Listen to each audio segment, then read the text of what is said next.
Thank you. This is Search Marketing Now, broadcasting live from our home base here in the New York area, as well as our friends at Optify are all the way across the country in Seattle this morning for them and afternoon for us. I am Chris McDonough, as Ryan said, and on behalf of the Search Marketing Now webcast team and Optify, our sponsor, thanks for joining us for this time-critical topic, seasonal SEO and recipes for success. Today, as I mentioned, we are very happy to welcome our friends at Optify, Anthony Joseph, Vice President of Marketing. How are you today, Anthony? I am well today, Chris. Thanks for having us, and good morning. Thank you, and welcome again. Thanks for being here. Anthony, I'm going to turn it over to you in just a second, but I'd like to let our audience know a couple of things first. If you need some help or have a question for our speaker, just use that Ask a Question box, and we will, of course, do our best to help you out. I have a couple of widgets on the bottom of our page today you can check out. One, you can email a friend. You can check out our speaker's bio. You can also check out Optify and SMN. The SMN, when you check out SMN, make sure you check out our brand new research report, Analytics Tools in the Facebook Era. You can find it under the Resources tab. And let me let you know about one more widget down there. It's the IMT Courses widget. That is our new sister company that is yet another resource for your internet marketing education. We are expanding our education resources with online videos. Each video features an expert in their field teaching you an essential marketing skill. Pretty valuable resource for you to check out. So when you get a chance, hit one of those buttons and look around. All right, Anthony, I am going to first poll our audience here. So you get a little idea of who you're working with. Audience, you ready? Is your business cyclical? No, yes, I'm not sure. Pretty easy. Just hit one of those radio buttons and hit Submit Answer. And while I am waiting for the results, Anthony, I'd like to introduce you. Anthony is the Vice President of Marketing. He is, Marketing and Customer Experience. He manages the Optify product experience and oversees all customer success initiatives and product marketing operations. Prior to Optify, Anthony was a Director of Product Development at Amazon.com and held a number of key product technology and business leadership positions over his 11-year tenure at the company. Anthony is responsible for delivering a long list of innovative Amazon.com website marketing and e-commerce products and features and is a co-inventor of multiple patents and patents pending. All right, Anthony, with that, I think we are ready for the results. Hang on, let me take a look here. Yes, we are. And it looks like we've got quite a few people who have a cyclical business there for you, which is perfect. I'm glad they're here to join us for your education. Wonderful. And no surprise to see that. We see that business cycles are ever-changing and ever evolving, and we'll have a chance today to talk about what you can do to take advantage of the cycles that you see in your business. Okay, so today's topic, seasonal SEO. The holiday is almost among us, and digital competition for your customers will be fierce. We'll cover seasonal SEO, walk through what are the steps that are necessary in order for you to execute a seasonal SEO campaign, and give you some advice about what to do mid-season while you are executing.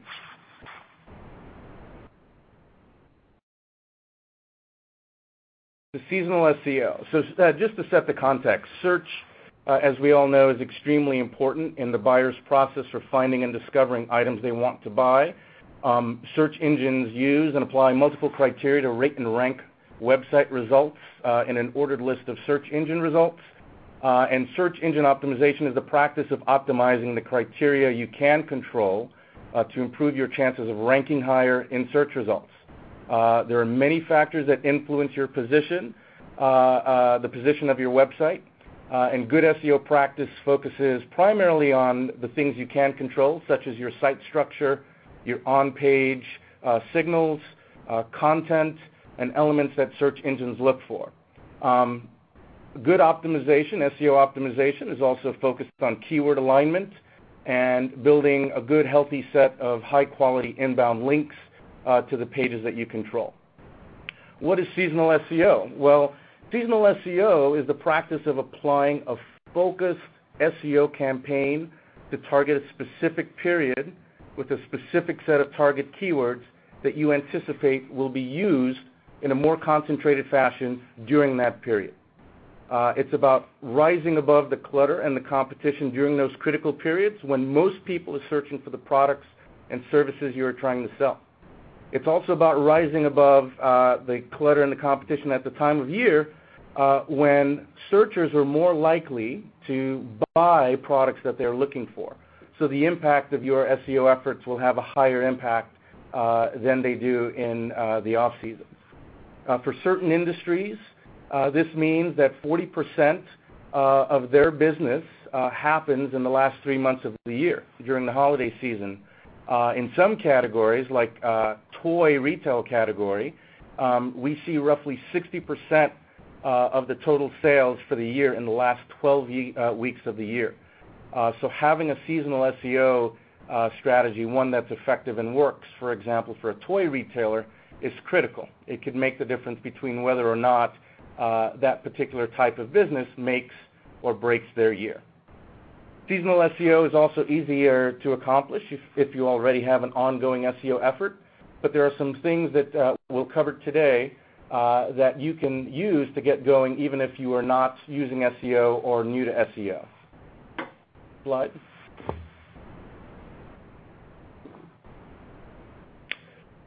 So I bet there are a few folks out there who have had experiences like these in their environments.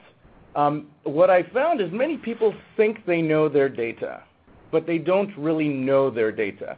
And it's easy to think you know your data if you've studied it once, or if you have sample snapshots, or if you're looking at it every month, perhaps using stale data.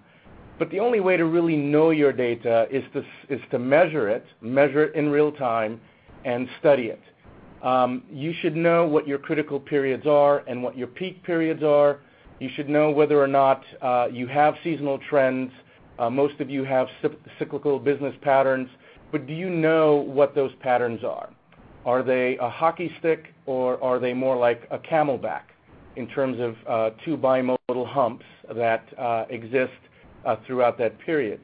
Do you know what keywords are used? Are more people using discovery keywords for research in the first part of your hump and using buy keywords or more direct keywords in the second part? Really taking a close look at your data is one of the first steps in order to execute a seasonal SEO strategy that's effective. So knowing your season, many of you mentioned that you have cyclical businesses.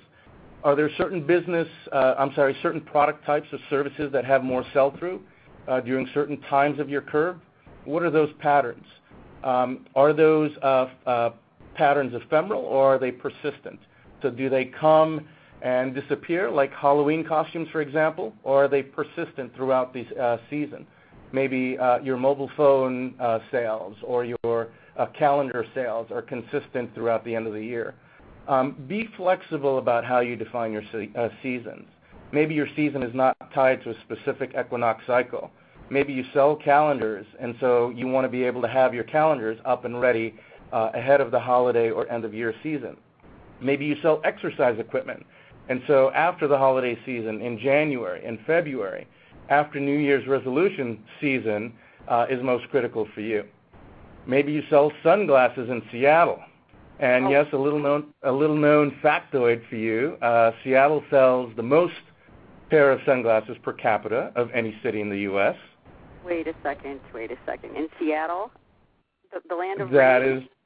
That is correct. And why do you think that's so? Yeah, how come? Well, it's likely because Seattle has 10 months of gray skies, and it's been a while since folks use their sunglasses when it rolls around to the sunny season in July. And so maybe as a retailer selling sunglasses in Seattle, you may see sales spikes in July and not in May and June like other parts of the country. So know your curve. That's the most important takeaway here. Next, know your customer. remember the reason why you are trying to optimize your search. Your customers are looking, or your prospects are looking for solutions and products, and you want to be found to meet that need. Build search personas for your customers. Who are your customers? What are their pain points? What are they searching for? What terms are they using? When do they search? Are the terms different at the various points in their buyer's journey? We can go a bit more into this. Optify has a quick and dirty guide to building search personas for your business, and you can get that downloaded for free on our website. But the key takeaway here is to spend some time understanding your target audience, their pain points. Try to put yourselves in their shoes. So use search terms that they use, not necessarily search terms that your marketing department wants to rank for. Figure out what solutions they might be looking to meet, and provide a compelling call to action for them so when they do find your page, they can take action quickly. And look at the measurement of that traffic. See whether or not the terms that you think are working for them are actually driving traffic, are actually converting the leads, are actually converting the business and giving you the sort of lift that you expect.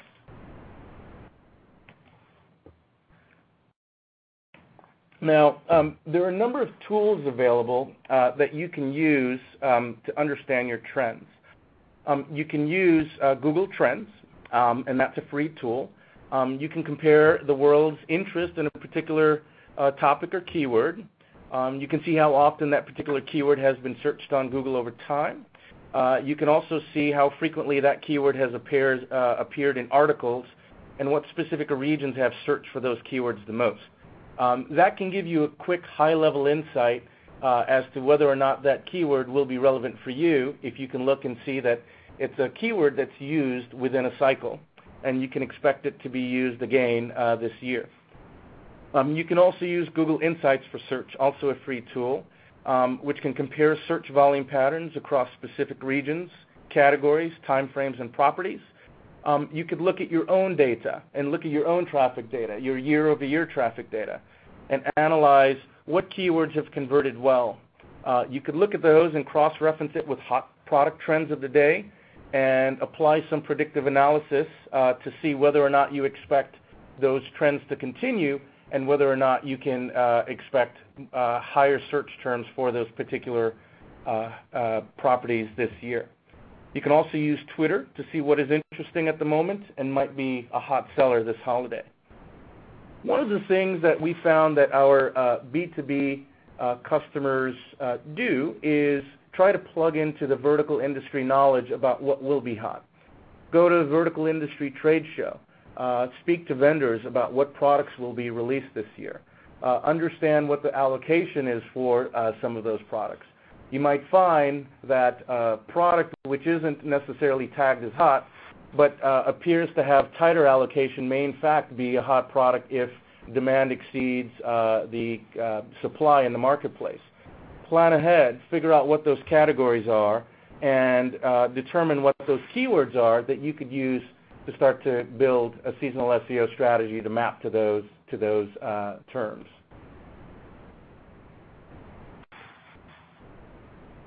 So starting ahead means starting early. Christmas in July is what we used to say at Amazon.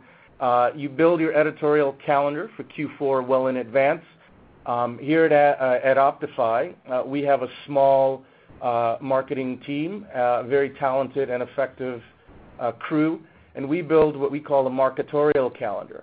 And that allows us to sit down and map out what are the topics that we want to write about in the next quarter.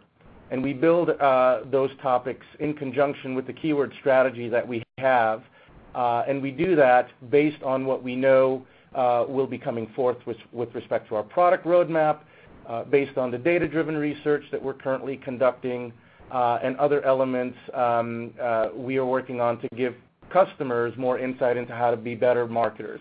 We plan that ahead of time, and we build that content, and we map those keywords, and we try to get ahead of that such that we can roll it out without having to scramble at the last minute. This gives us incredible flexibility because we now have bandwidth to react if there is a topic du jour or an unanticipated hot topic that crops up that we need bandwidth and headspace to respond to. Start your planning today. Map your content. Map to your keyword strategy for alignment. You can plan ahead and write a news article about a trend that you anticipate. For example, you can write a byline article that does a comparison of two hot products that you will be offering. You could make that available to reporters or to other PR outlets that you've developed relationships with. You can post that article on your blog and tweet about that article. There are things that you can do in order to get you ready and lined up for the holiday. So developing a social media strategy, I mentioned about tweeting. There are a ton of frameworks out there, many different mechanisms that you can apply to building a social media strategy. You can also get lost within these frameworks. There are some simple takeaways, though, that we'd like to share. Customers and prospects will spend time in different channels for different purposes. It's important to develop a multi-pronged, multi-channel strategy that takes into account all of those channels where your customers are. In the past, I've spoken about spearfishers and netcasters. Spearfishers know what they want. Typically, those customer types are closer to the buy state. They may search using very specific terms like Panasonic, Viera, TC, L32C3, HDTV LCD. They know they want that product. They've already done the research, they've already read the reviews, and they're trying to get the best deal on that particular product. Netcasters, on the other hand, are willing to cast a broader net. They are more likely to be browsing, researching, investigating what are the best HDTV products that I might consider buying this year. You're more likely to uncover netcasters within social media channels. That's what our data shows. Where they're more open to serendipitous discovery of items that are category close to what they may be looking for, but not necessarily specific. So they may be looking for a list of highly recommended HDTVs. Voila, they may uncover your tweet, which offers the recommendations of the 2 or 3 hottest HDTV LCD products this year. This is where you can capture that interest and that intent. Recent studies show that over 20% of conversations with people on social media network have an influence in the buying decisions of those that engage in those conversations. So you can influence the netcasters as they are looking for information and using social media to discover. And most importantly, you can use integrated tools to measure how effective those social media campaigns are. Are your tweets being retweeted? Are people viewing your message? Are they clicking on the links and coming back and viewing the information? Are they converting once they land on your site? Determine what tweet types, what lore language, what offers work the best for each of those channels and invest more of your time and effort there. Optify has developed a comprehensive guide for executing a social media campaign. We've captured a number of the best practices that we've utilized with some of our clients, including Microsoft and Isilon, EMC, and you can download that for free on our website.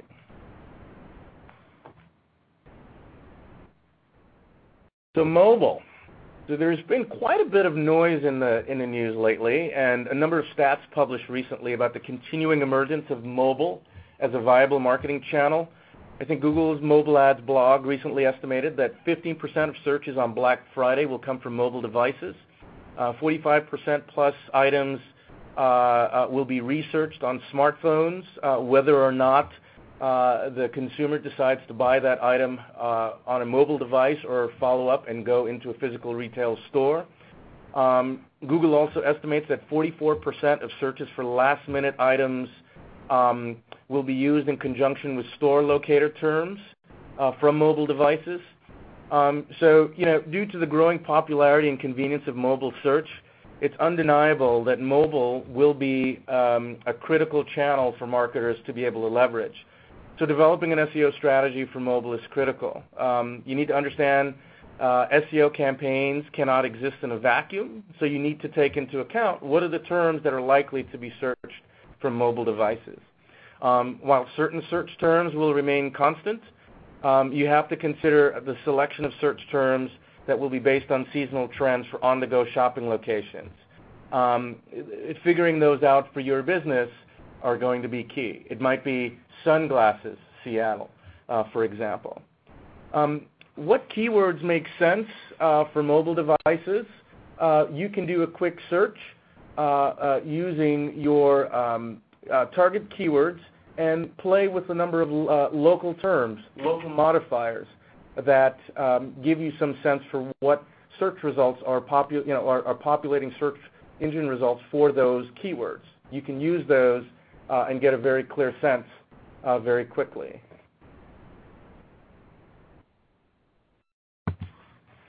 Now, you spend time, you build a plan. You love the plan. You implement the plan. But the best laid plans may not always be executed as you desire. And so measuring in real time is a critical piece. You have to listen to your data. You have to listen to your customers. So what are your customers saying? Are they voting with their clicks or not? What are they saying when they get a great deal or a piece of content from you that they find compelling? And listen to the field. The field may be searching for content or asking questions for solutions that you might provide, but they're not finding you. Listen to the field and use those as opportunities to connect with them. So someone might broadcast a request, does anyone know where I can learn about the best HD TV? Listen to those and capture those and respond to those. You have to do that in real time in order to have a chance of winning that customer. You can use social media to react and adjust to last-minute changes and last-minute shoppers. It may be that the Panasonic Viera has a recall at the last moment due to an electrical problem, and the third or fourth player on the best-selling list becomes the new hot item. How do you know about that? How do you find out about that? How do you react to that? There are tools on the market that allow you to measure in real time. Tweets and Facebook updates offering discounts are always great ideas. Plan those ahead of time. Know that last-minute shoppers will be looking for deals, and rather than be reactive, build that plan ahead of time so that you are able to respond. And then, Chris, I think we have another poll question. Yes, we do. And same drill here, everybody. What marketing metrics do you track and measure?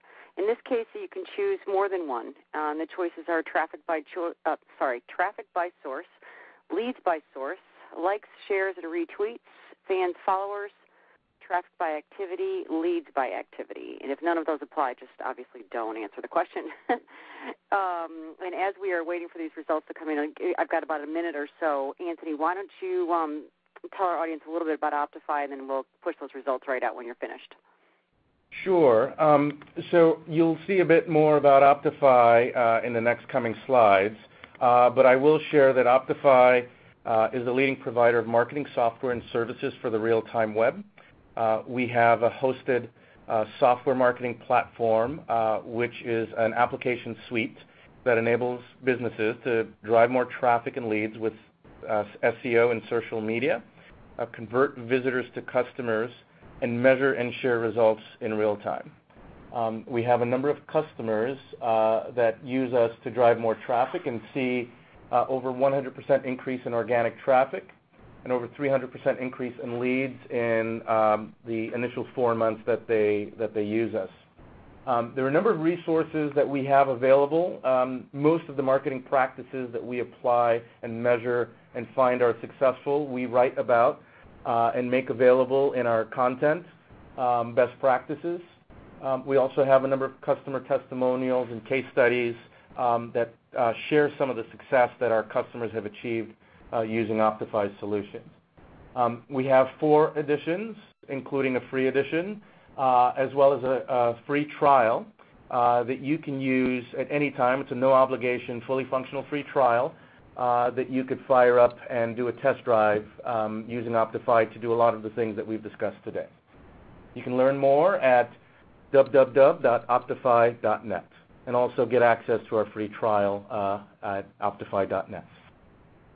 Right, and they can just use that little widget on the bottom of the page. You'll click them right there, too. So, also, I have the results in here for you, and I'm a little surprised at one thing. I'm not surprised by traffic by source, but I am surprised more people don't track and measure leads by activity. What do you think? That's a bit of a surprise to me as well. I expected that number to be a bit higher, but I'm wondering why that's so. I'm wondering if this is an issue of capability or interest, or maybe it's not a priority. But we can perhaps explore that in our Q&A as we go along. So traffic by source, there's no surprise there. 85.4%. Fans and followers, that's interesting. It's great to see that number increase. I think earlier this year we asked a similar question on a different webinar, and that number was significantly lower. Traffic by activity, also I could imagine why that would make sense. There are a lot of things that you can measure. There are a few things that we found that customers have found most useful. We can advance the slide. And there are some things that you can track and measure in real time. As you manage your SEO campaigns, whether it's seasonal or a standard SEO campaign, number one, look at your SEO indicators. So are you measuring, and do you understand your keyword ranks? Understanding ranks are critical to know where you are vis-a-vis your competitors. But looking at ranks are necessary, while necessary are not sufficient. Keyword trends can tell you whether or not you're making gain or ground on your competitors, or whether or not they're making ground on you. Think of keyword ranks as a rear view mirror. How quickly are your competitors advancing as you advance? Do they have a higher rate of velocity? And what are they doing? What are you doing also vis-a-vis what they are doing to drive your ranks ahead of theirs? We are looking at whether or not you're ranking in Google US, yes, but how do you rank in multiple search engines? Not just Google, but Bing. How do you rank in your local search engine? So maybe certain geographical locations are more important to your business, and we're seeing that more and more. Optify has a set of tools that allow you to measure your SEO indicators in real time. So we can give you a view into your ranks across multiple search engines in the U.S. as well as 30 countries worldwide. We support 12 local markets, so we can show you results for those keywords and ranks for those keywords in those local search engines. We actually can also show you your trend among a number of dimensions, including competitors and keyword groups that you can create within our application. And we do all of that in real time. Business indicators, next slide, are also a critical and key function. So it's good to measure what I would call the operational metrics. But if you look at what really matters at the end of the day, those operational metrics are truly only leading indicator metrics for whether or not you're driving revenue and working backwards conversion, visitors, and page views. So you need to know whether or not you're tracking to your goals in real time. Optify gives you a view of your page views. What are the sources of those page views? So where's the traffic coming from? What activities led to those page views? So maybe it was a press release that you had about a particular new capability or a new hotly allocated product that you're selling, or maybe it was a tweet that compared those two hot products that we spoke about earlier that led to those page views. Which channels are bringing in visitors that are actually converting? So it might be that press release brought in a lot of visitors, but those visitors didn't convert. So understanding that in real time may make you reassess what your next activities for next week or even tomorrow might be as a result. We also have a tie-in to your CRM system.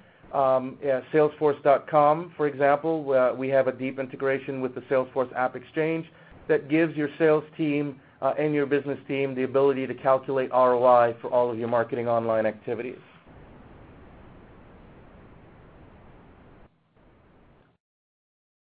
And so with respect to the key takeaways, we're nearing our end here. I just want to recap what the key points were. Start early, although it's never too late to start.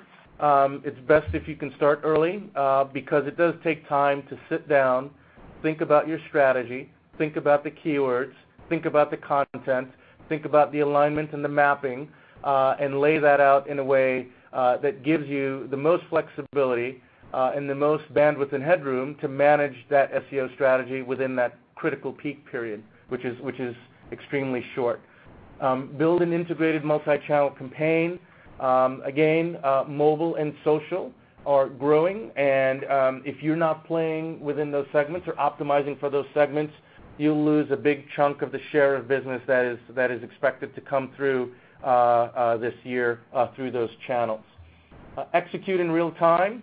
If you wait a week in the last 6 weeks of the year, you will lose a big chunk of that time that you can use, that addressable time that you can use to market to customers. You need to look at that data in real time and react on an hourly and daily basis, not a daily and a weekly basis. If you're measuring in real time, the chances of you understanding those trends and being able to react to them more quickly will be higher. Implement a holidaily check-in. So this is a term for a daily stand-up meeting where you and your team meet and you look at the metrics and you look at where is our traffic coming from, what are the terms that are converting, where are we seeing conversions. The holidaily is a term that we coined at Amazon in the holiday season. We met every day, sometimes twice a day, to look at the most important operational and business metrics that drove activity in the last 12 weeks of the year. You can do that, a quick 15-minute meeting to just look at those key business indicators and make sure that you need not make any adjustments.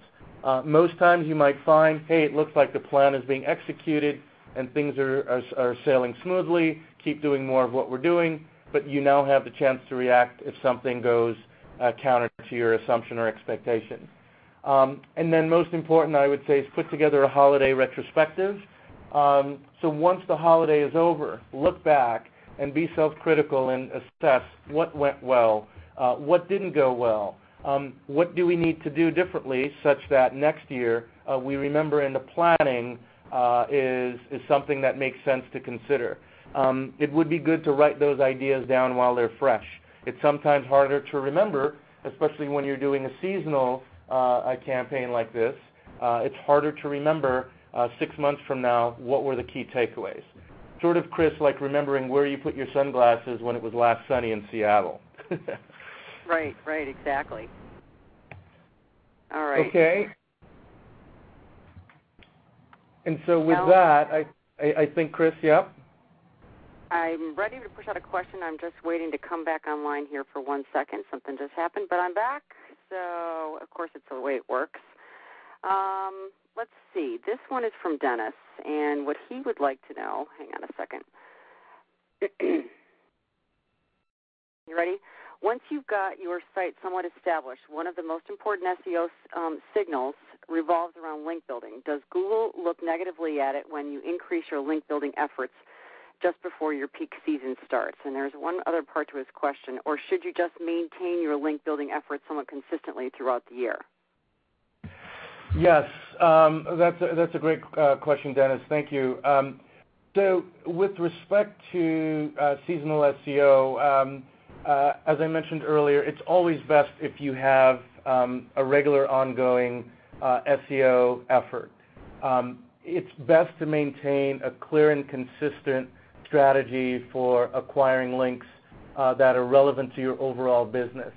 If you all of a sudden sprouted up with, a large number of links that look like they are acquired via black hat or gray hat means, it will be an indicator that triggers the signals at Google to take a closer look at you. It may not get you blacklisted, but it might get you flagged such that a human might take a closer look at your listing. What I recommend is If you are starting early and looking at what is going to be important for your business during that period, you can actually plan ahead, build in your marketorial calendar what links you want to acquire to link to the content that you're building. It's better to do that consistently across the year. Okay, thanks for that. Here is another question for you. How do you optimize for seasonal SEO in Bing's universal search? So one of the things we found, and we've been measuring the impact of multiple components in search, and we have measured the differences between Google and Bing. One of the things that we see is more prominently highlighted, especially in the face of breaking topics and breaking news on Bing, are multimedia results. So some of the things that you can do to optimize your ranking on Bing during the season that's most important to you is to build multimedia content. So build videos that have content. Maybe it's a 15-second introduction to a blog post that talks about the products that you are selling. Maybe it's a quick review of one of those products. Maybe it's a news report that you are publishing that highlights that the allocation for a particular product is now constrained and retailers are going to struggle with respect to getting the allocations that were promised. These are all of the kinds of things that you can do to break into those universal results.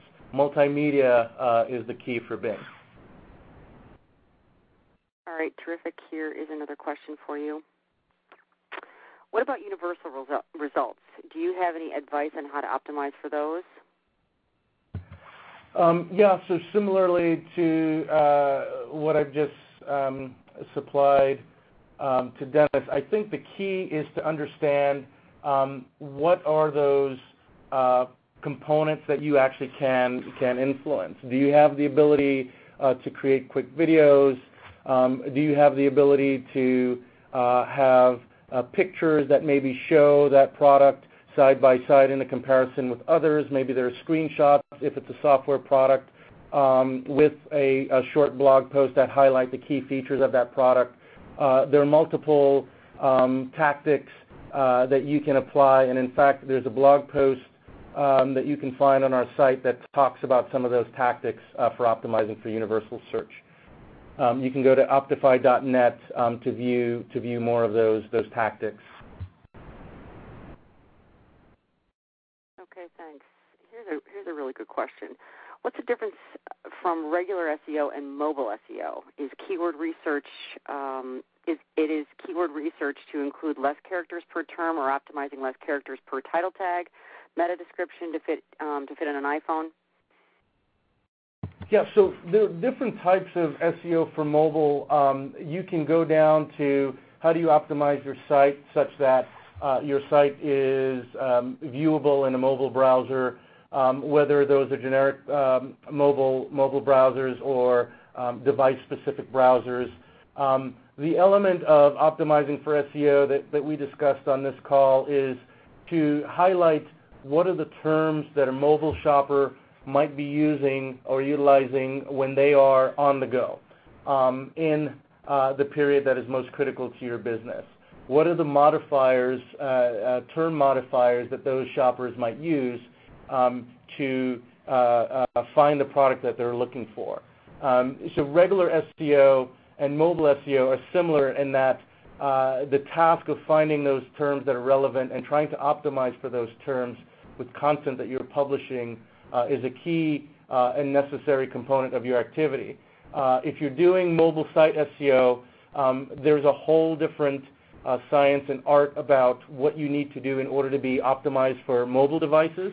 And that's a deeper topic that we also talk about on our blog and are happy to talk about in a future webinar with you. Okay, we'll hold you to that, Anthony. Thanks.